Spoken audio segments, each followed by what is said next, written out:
Hello and welcome to this voter service event from the League of Women Voters Edwardsville Area and our partner organization, the Edwardsville Chapter of the NAACP. We have the president of that chapter here, Walt Williams.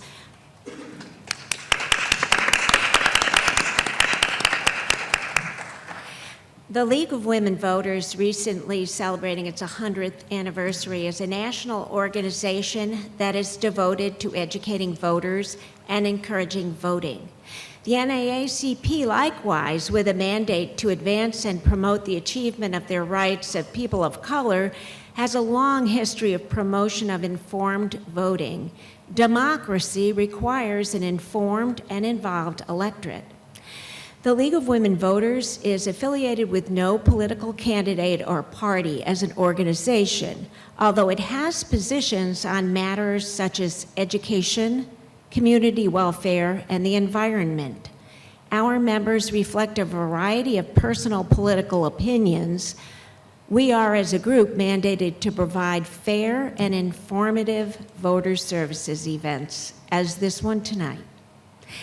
Tonight's event includes two formats as far as planned so far. There's a meet and greet format for unopposed candidates.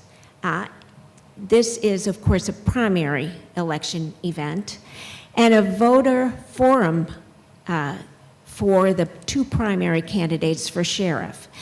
Now, one of those candidates is traveling and explained that he might be late, so in the hopes that he will be here, there will be those two different kinds of formats. Although all candidates with primary challenges were invited to tonight's event, not all accepted our invitation, so then we also invited unopposed candidates for those same races that we had already invited candidates. So we have with us a Republican candidate for County Board Member District 24, a Republican candidate for County Board Member District 26, a Republican candidate for County Treasurer, and a Democratic candidate for Madison County Clerk and Recorder. We also have two Republican candidates for sheriff, and they will be read questions which will be submitted by audience members, read for tone, and chosen by a group of League of Women Voters and NAACP members who are working diligently right over my shoulder there to the left. Each candidate, when they're in a forum, will be given 3 minutes to present themselves to the voters and 2 minutes to respond to each question, with 1 extra minute for rebuttal if needed. Unopposed candidates will be given 3 to 5 minutes to present themselves to the voters. The responses will be timed, and please note that a sign will tell you, candidates, when you have 1 minute to go and when you have 30 seconds to go, and a sign will tell you when your time is up. So we just ask that you wrap up at the point that you see that sign. Please, audience, hold your applause until the end of the event, as we value all the candidates.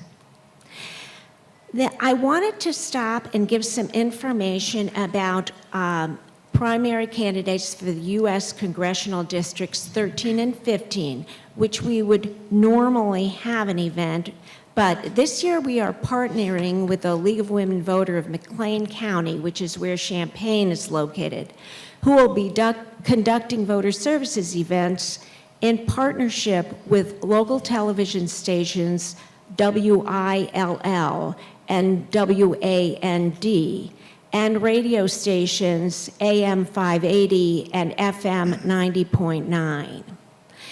These events will be live streamed and available for later watching on the WILL Facebook page.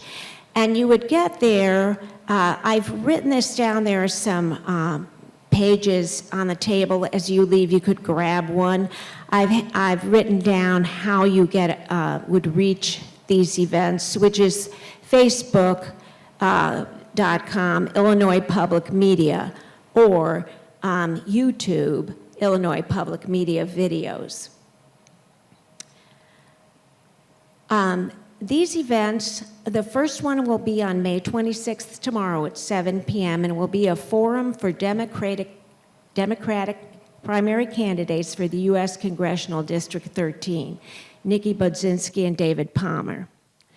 Then, on June 2nd, there will be a forum for Republican candidates, primary candidates for U.S. Congressional District 13, Reagan Deering, Matt Hausman, Terry Martin, and Jesse Reising. That, again, will be at 7 p.m. Because candidate Mary Miller will not participate, there will be an interview also with candidate Rodney Davis for U.S. Congressional District 15 that will take place at a date to be announced. You should keep looking at that Illinois Public Media, or we will try to have that information on our Facebook page just as soon as we find out the date. Our event tonight will be videotaped, and up till this afternoon, we thought it would be live streamed on our League of Women Voters Edwardsville Area Facebook page, but that's not going to be possible because of something to do with Facebook. So the event will be taped and made available there on our League of Women Voters Edwardsville Area Facebook page for later viewing. It also, I believe, will be available at the cityofedwardsville.com /multimedia. So we will proceed with the candidates. And I think I will just first ask the Democratic candidate for county clerk and recorder to present herself to the voters. Debbie Ming Mendoza. Thank you, Rachel, very much. And I'd like to thank the NAACP and the League of Women Voters for giving me this opportunity to speak with y'all tonight. I think they have me going first because I'm notorious for ignoring the stop sign. Where's the sheriff? I never run a stop sign. But seriously, thank you all so much for giving me this opportunity. I have and am your county clerk, and for the last 10 years, I feel that my qualifications warrant you to give me a serious consideration in November. I am extremely knowledgeable of the election code. I run elections fraud-free, contrary to what you may hear. But I'm very proud of that. I'm very proud of that.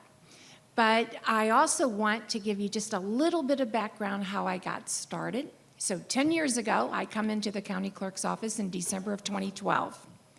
113 days after I was sworn in, I had my first consolidated election. So I went home every night with the election code to make sure that I was knowledgeable. Even though I had a tremendous staff standing behind me, I wanted to be a participant and be knowledgeable of what was going on. After that consolidated election, I made the decision to get rid of the electronic voting systems. Not only did the voters not feel comfortable with them, they were extremely expensive to maintain in the licensing. So we abolished electronic voting and went to a paper-based voting. For early voting, just like you do on election day, early voting now has a paper ballot. Not only is the paper-based process less expensive, but it's the #1 best, she's already putting signs up, but it is the #1 best approved by the Department of Homeland Security. And the reason for that is paper is is hack-proof. We are not on the internet. We are not connected in any way to the internet. So when you place your paper ballot in that tabulator, it is counted. And if for any reason there would be a cause for a candidate to feel that something is wrong, we have those physical ballots for recounting. So I'm pleased about that, and I hope that you're encouraged about that as well. And after the November 2020 election, I became the recorder on December 1st. She's making me stop. Well, I would like to tell you that as recorder, I've reduced the budget, the operating budget, by 60%. We've created a property fraud alert for any property owner who may have had bad actors try to record something against their property. You sign up with me, you get an alert, and you give our office a call, and we'll investigate if it was legitimate or not. Thank you very much. I love to do this. I love what I do. Thank you very much. Timers, you can go easy on these unopposed candidates, 3 to 5. Cut you off. It's 3 to 5 for them, yes. Yes. No, I'm good, because I'll other than if they'll let me have the 2 other candidates who did not come for county clerk recorder, I can have their minutes. I'm happy to fill in for them, but I'll sit back. Oh, the next candidate, I would like Chris Slusser, Republican candidate for county treasurer and incumbent, to present himself to the voters, please. All right, thank you. Thank you to the League of Women Voters and the Edwardsville NAACP for hosting, and for everyone for coming out tonight despite the storms we've had. I got soaked when I was leaving, had to go home and change when I was leaving the office earlier. So Chris Slusser, I've been the county treasurer since I was appointed in 2016 to fill out the remaining 2 years of Mr. Prinzler's term when he became county board chairman, and then I was reelected in 2018. I live in Wood River with my wife, Megan. We've been married 16 years. We have 2 daughters, Annabelle and Zoe. They are 7 and 6, and they're the joys of my life, but they wear me out. I wish I would have had kids when I was a little younger, when I had a little more energy. I'm a graduate of Roxana High School and Lewis and Clark Community College and SIU Edwardsville. And I'm proud to have graduated from all those places. I'm a big ambassador for all 3 of those.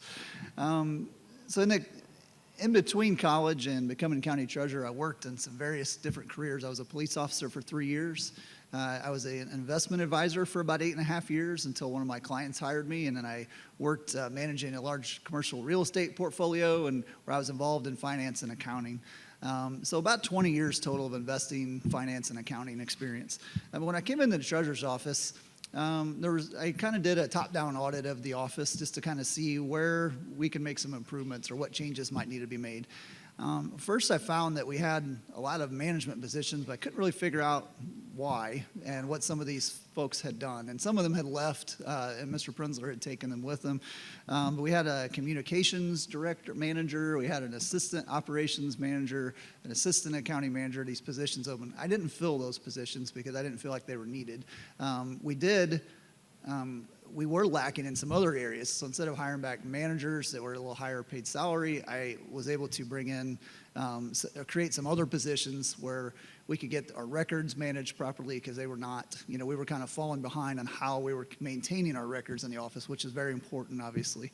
Another thing, the county's investment portfolio. At the time, we had about $150 million of the county's money that we are in charge of investing. We were earning anywhere between $600,000 and $900,000 to maybe $1 million a year on that money. I did a top-down analysis and restructured the entire portfolio. It took a couple years to get it all turned over, but we've been earning consistently between $3 and $5 million a year. This year will be a new record. We should earn over $5 million. And so what that means for taxpayers is that's additional kind of like bonus money. I hate to say free money, but it really is. And that's money that we don't have to rely on property tax dollars for. So what the county's been able, that's part of the reason the county board has been able to keep the tax levy flat for the last 6 years, in addition to all of us elected officials tightening our belts as well. So now we have the top performing investment portfolio of any county in the state. And 2 weeks ago at the Illinois Association of County Treasurers conference, I was presenting with the Lake County Treasurer on how to build a portfolio, because we want the other counties to be able to do the same thing and keep property taxes low in their counties, even if they have smaller portfolios. You know, $50,000 a year is a salary for an employee, and it takes some of the pressure off property taxes. So those are the kind of things that I did. But the investment portfolio has obviously been the biggest change, I think, because it's been good for all of our, I mean, Debbie's always saying, how much money are you making me over there? Because we need to buy some more equipment over here. So that kind of, you know, my opponent in the race, he didn't show up tonight. He's run a very disgusting and vile campaign. A lot of you have seen that. I've not even mentioned him so far. I've ignored him, but it's just really gotten out of hand. A lot of racist comments that he's made as well, which is just alarming that he would go there. So he managed the county investment portfolio before me and made kind of a mess of it, you know, and I inherited a mess and we turned it around. There were a lot of things that we did that we had to kind of clean up. But, and part of that is why the campaign that he's run, and just the, you know, he's a disgraced former county official. You know, he was involved in some bad wrongdoing. I was one of the people who reported his wrongdoing. I didn't care which party he was in. When it's wrong, it's wrong. He was fired by the county board after they saw the evidence. For whatever reason, the Attorney General's office failed to pursue the case after the detectives did a phenomenal job investigating it.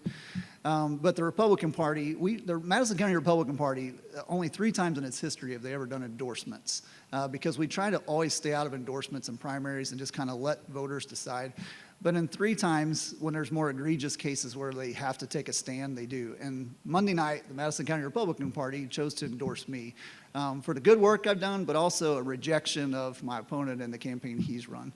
So I would appreciate it if you're voting. I guess you don't have to wait until June 28th. You can vote up until June 28th, but I would appreciate your vote. Thanks for coming out tonight. Thank you.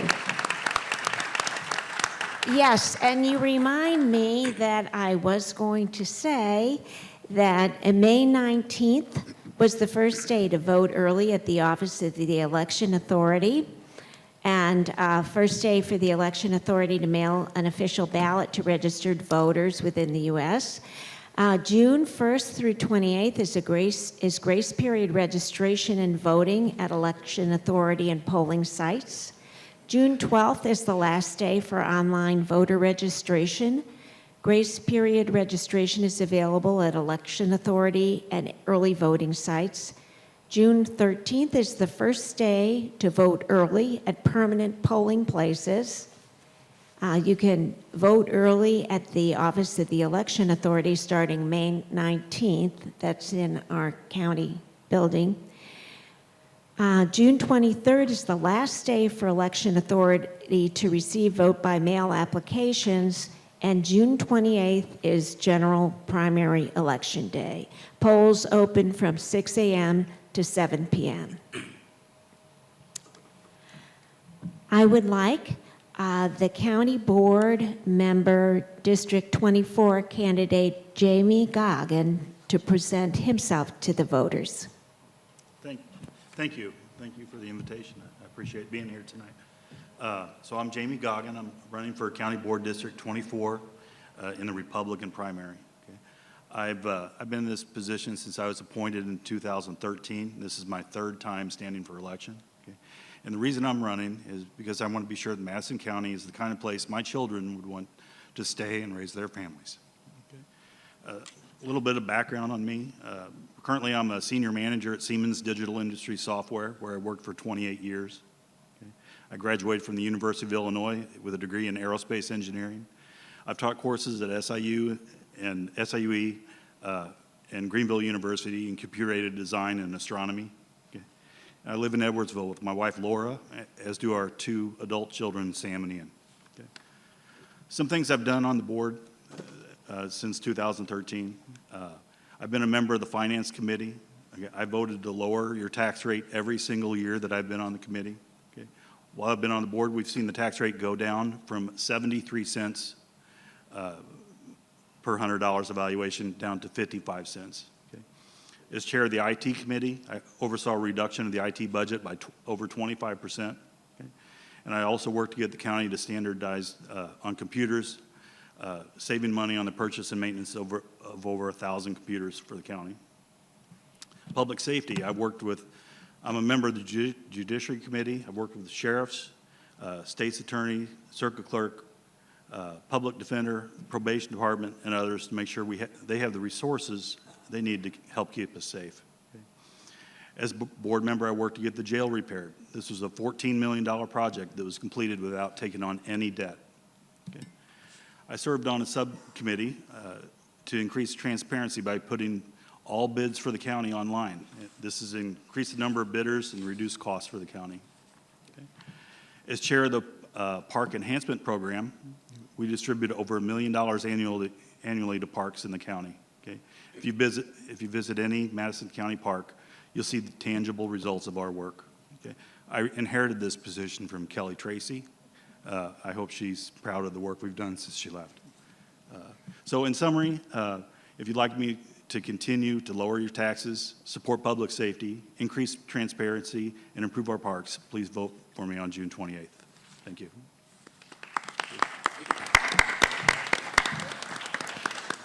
Thank you. Now, I'd like County Board Member District 26, Republican candidate Jason Palmero, to present himself to the voters.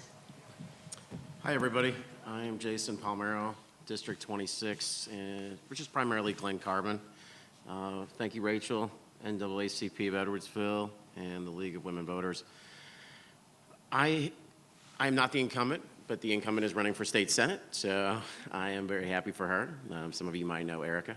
I have always been interested in politics and always stay up to date with things. And when I found out that's what, she was running for state senate, that's what got me involved with wanting to run for county board member. A little bit about myself. I grew up in Glen Carbon, went to Edwardsville. I quickly joined the military as soon as possible. My main heroes in life were always my grandfathers who were in the military, World War II, Korean War. And so I knew right away that's where my path was going to lead. I served in the U.S. Navy, active duty, did a little reserve time, came back, met my wife at SIU, and we've been married for 18 years this year. So 17 now. I need to get that right. We have two beautiful children. We have a son and a daughter. They go to Cassins and Liberty schools here locally. That's another reason why I want to be also on this board. I've watched the town. My district, just so everybody knows, is about probably 95% of Glen Carbon. So I've watched that town grow. I've watched Edwardsville grow. When we first moved here, there was just cornfields and a gas station. So it's grown up pretty big. I want to make sure that my kids have a good future here. And before here, I also, before we moved back home though, I was gone also with the Coast Guard after we got married. And so I served in the Coast Guard. I did search and rescue, law enforcement, navigation. All of these things is what I want to also bring to the county board, whether it's public safety, education. I love having a budget that makes sense. Anything that you talk to me about, if you know anybody that knows me, friends or family, I'm all about things that make sense. So for me, I want to bring that to the county. I want to bring that to the people of not only District 26, but Madison County in general. I want to have a good place for all of us to live and make good, smart decisions. The committees, I don't know what committee I might be on if elected, but I'm ready for each one of them. Like I said, with some of the things with my past, public safety, I'm currently, I didn't even mention this, but I'm currently a realtor. here locally. I am a real estate investor, and I want to bring all of my knowledge from that. My family has small businesses, so I want to make sure that every one of say my positive characteristics, if you will, whether it's just from my background, I want to make sure that I can help incorporate that with all of our committees that I can be a part of for our county. And other than that, I thank you all for allowing me to be here, Rachel. And I hope I get any of you that might be in Glen Carbon, I hope I get your vote. So, thank you.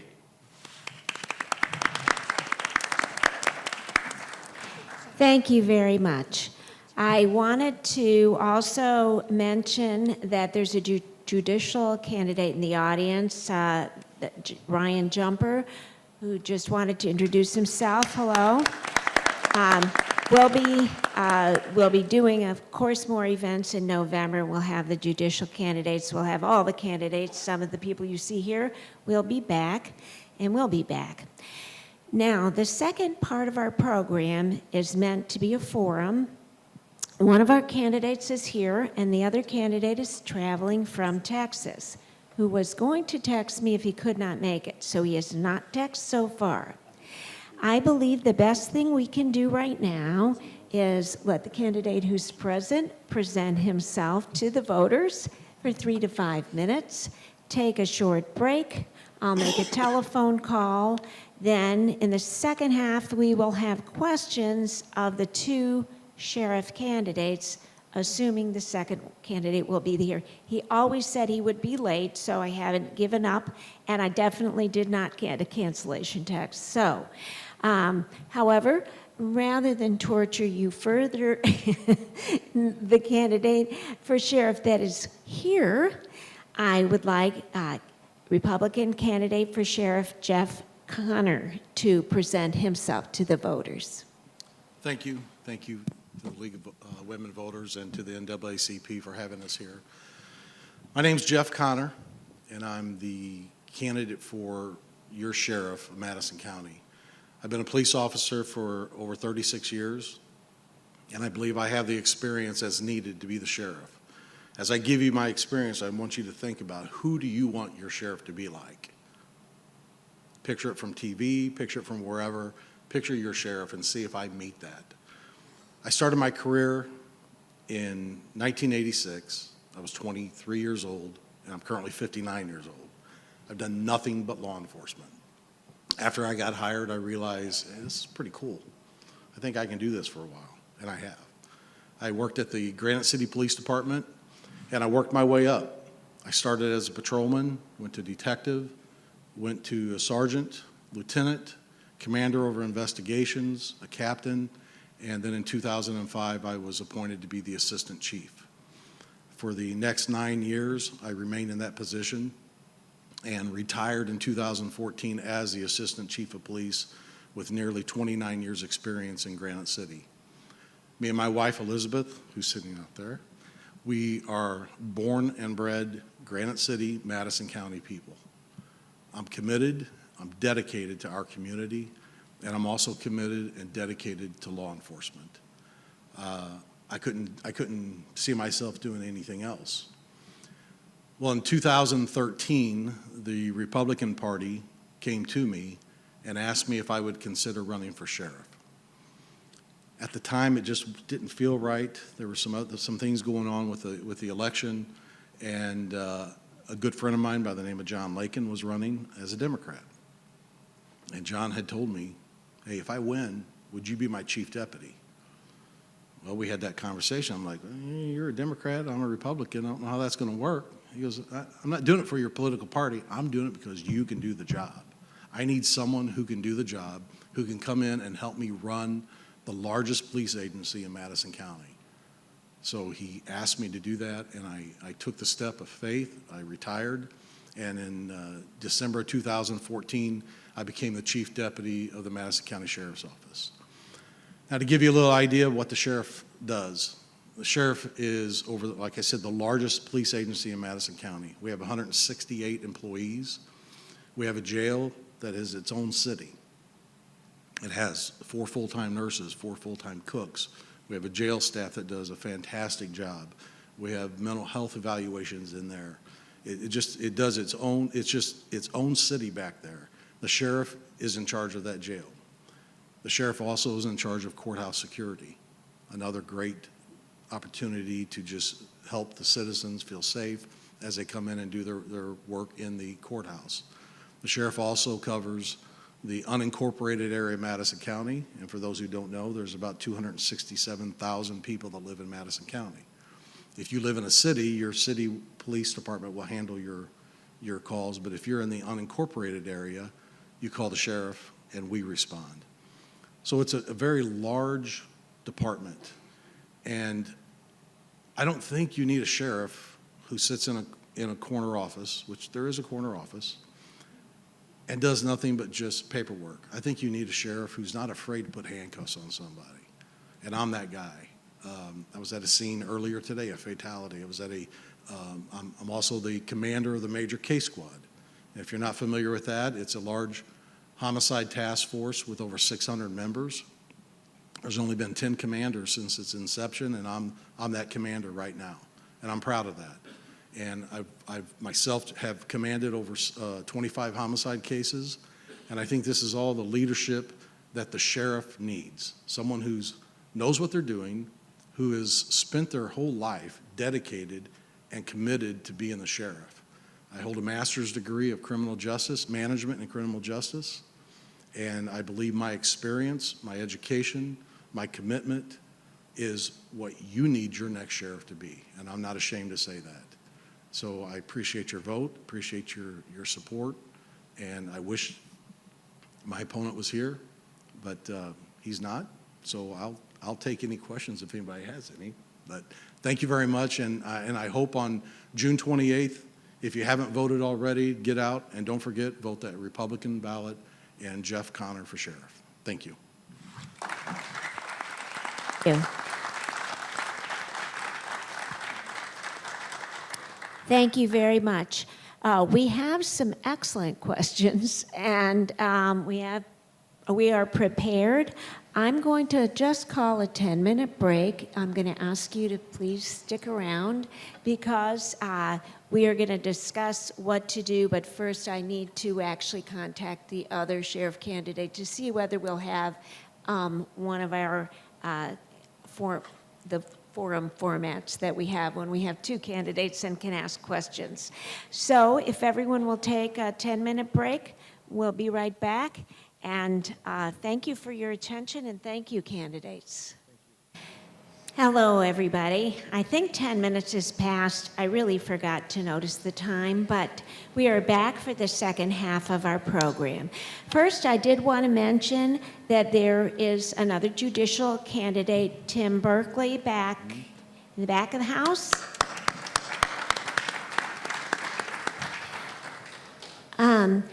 Well, we're taking the unusual step of having a forum despite the fact that the 2 candidates are not present, because the 2 candidates both agreed to be present, and the 2 candidates for sheriff are, you've already met Jeff Connor, and the other one is Jeff Larner.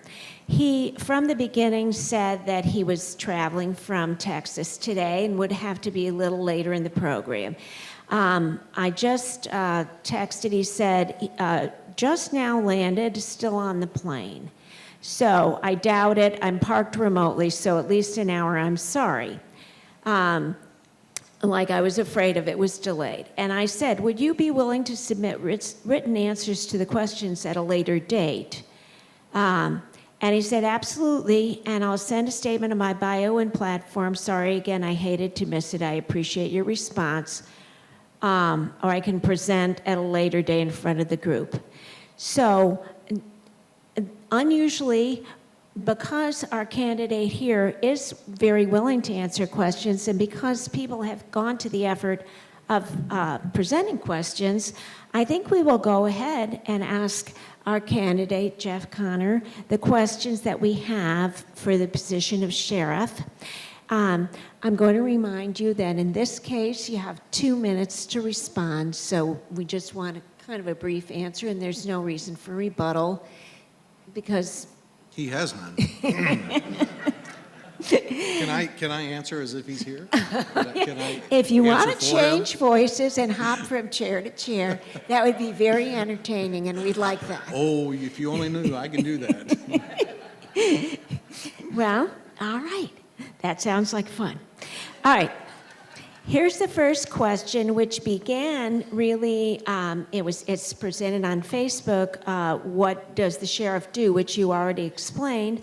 But the additional question, what are the office's most pressing issues?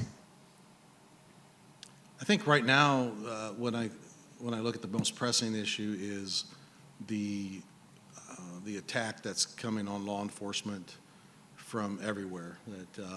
And also this act that was passed in the state of Illinois that just handcuffed law enforcement and put a lot of mandates on us without funding. And I think that's a very big issue in law enforcement. It's a concern of law enforcement. I believe that we need to continue with the training and to make sure that our men and women are safe every day. And when I say there's an attack on law enforcement, look at how many officers have been killed in the line of duty. And we've lost 2 in this area just in the last 18 months. And I think we need to continue to do whatever we can to protect the men and women. I really don't know. Okay.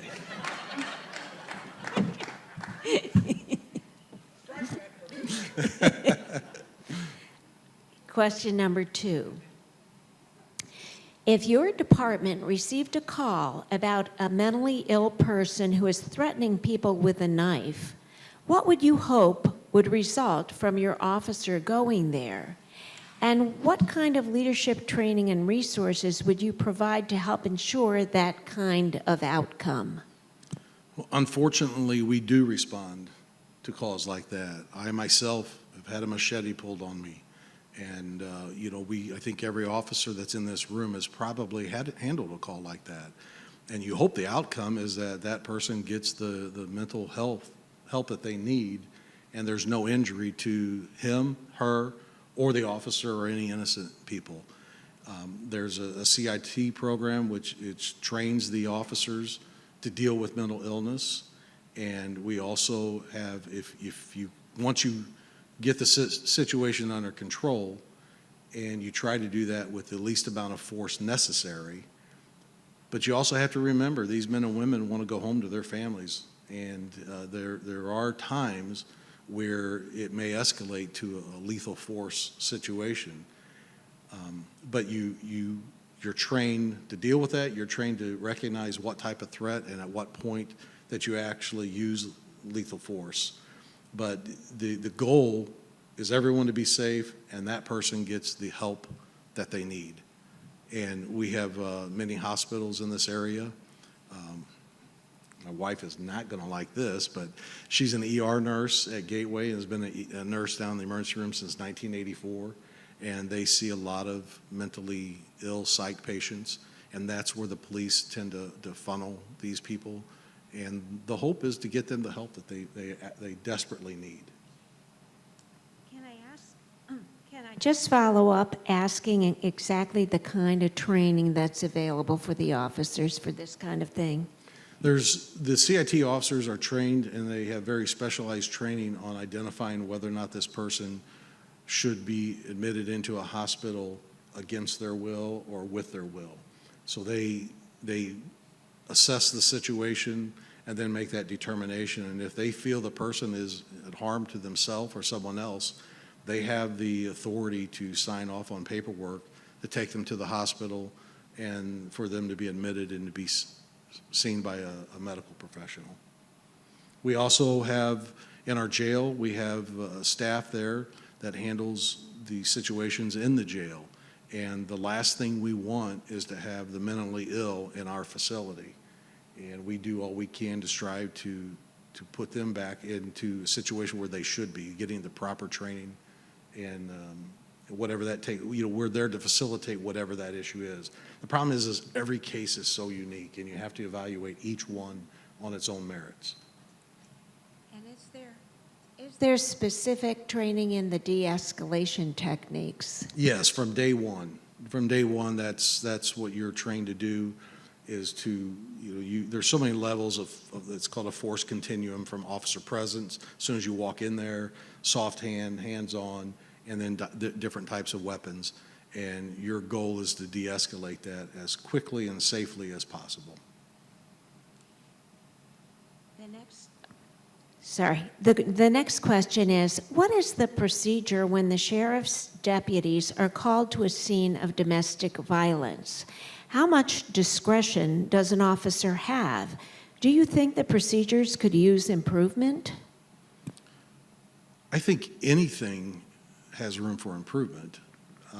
We evaluate the situation, and the first thing you do is to separate any violence, separate the parties, and then you get stories from both sides. And it's all an evaluation. Our officers are trained and constantly are just evaluating situations and making decisions all day long on how to handle that. The last thing you want to do is take away someone's right of being free. You want to do all you can to let them stay at their home. But if they violated the law and there's evidence to do that, to support that, then sometimes you have to take that next step of placing the cuffs on them. And so it's an evaluation of each situation as it's presented.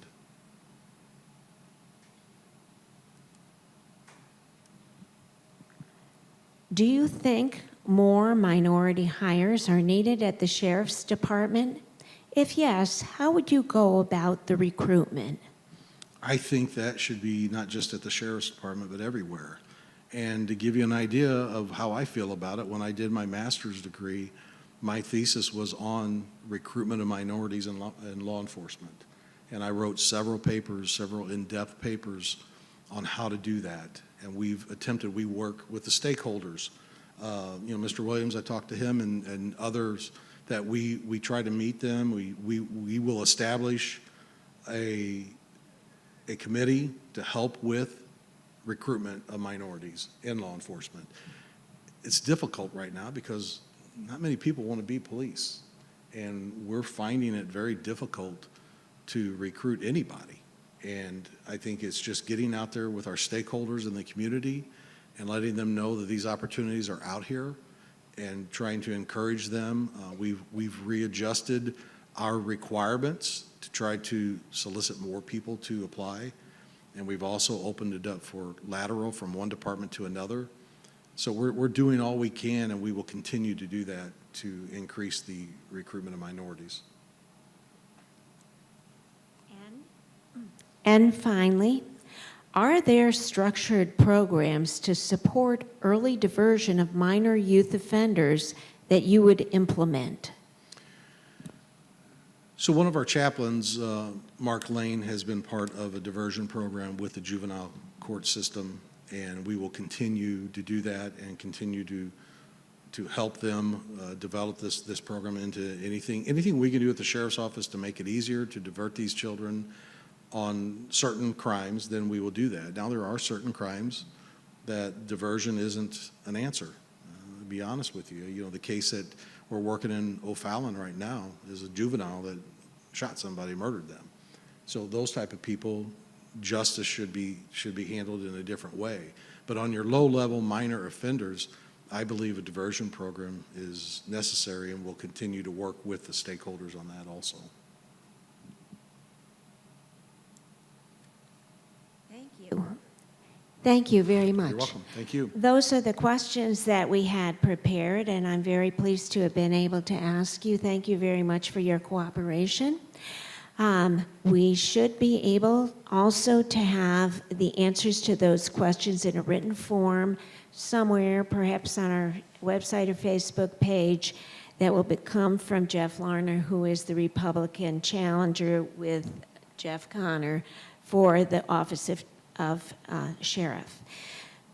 Today's event, you heard from the Democratic candidate for County Clerk and Recorder, Debbie Ming Mendoza.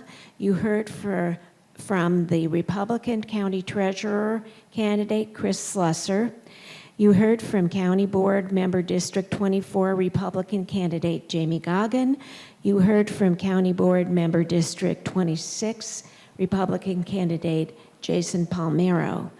I do want to remind you that information about how you would access the events about the U.S. Congressional District primary conversations with separately Democratic and Republican candidates, that information is written. If we start running out of flyers, take a photograph so that you would know how to access. And so we weren't able to live stream this event, but that will be available for anyone who's interested. I'd like to thank all the people who worked hard on this, what I consider my committee. For some reason, I feel like I own them, but anyway, they've been wonderful, and also the NAACP that has been contributing assistance to this event. And thank you, candidates. This has been a delightful event. We try to keep them pleasant. We try to keep them informative. That is what we're all about here. Thank you, Thank you. audience.